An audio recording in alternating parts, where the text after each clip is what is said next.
A Farewell to Arms by Ernest Hemingway. Book 1, Chapter 1. In the late summer of that year, we lived in a house in the village that looked across the river and the plain to the mountains. In the bed of the river, there were pebbles and boulders, dry and white in the sun, and the water was clear and swiftly moving and blue in the channels. Troops went by the house and down the road, and the dust they raised powdered the leaves of the trees. The trunks of the trees, too, were dusty, and the leaves fell early that year, and we saw the troops marching along the road, and the dust rising, and the leaves, stirred by the breeze, falling, and the soldiers marching, and afterward the road bare and white except for the leaves. The plain was rich with crops. There were many orchards of fruit trees, and beyond the plain the mountains were brown and bare. There was fighting in the mountains at night. We could not see the flashes from the artillery. In the dark it was like summer lightning, but the nights were cool, and there was not the feeling of a storm coming. Sometimes in the dark we heard the troops marching under the window, and guns going past, pulled by motor tractors. There was much traffic at night, and many mules on the roads, with boxes of ammunition on each side of their pack saddles, and gray motor trucks that carried men, and other trucks with loads covered with canvas that moved slower in the traffic. There were big guns, too, that passed in the day, drawn by tractors.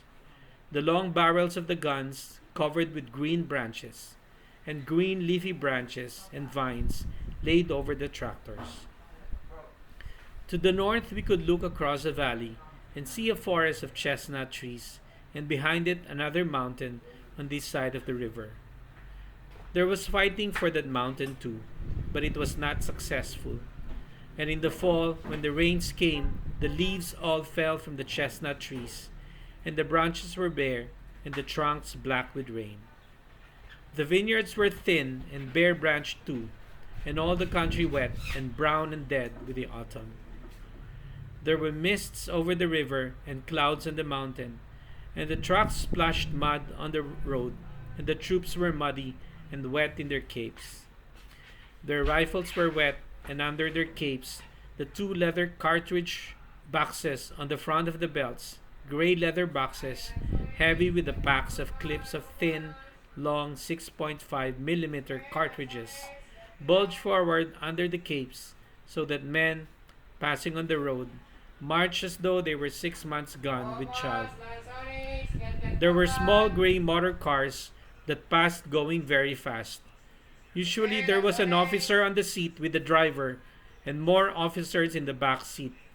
They splashed more mud than the camions even, and if one of the officers in the back was very small and sitting between two generals, he himself so small that you could not see his face, but only the top of his cap and his narrow back, and if the car went specially fast, it was probably the king. He lived in Udine and came out in this way nearly every day to see how things were going, and things went very badly. At the start of the winter came the permanent rain, and with the rain came the cholera, but it was checked, and in the end only 7,000 died of it in the army.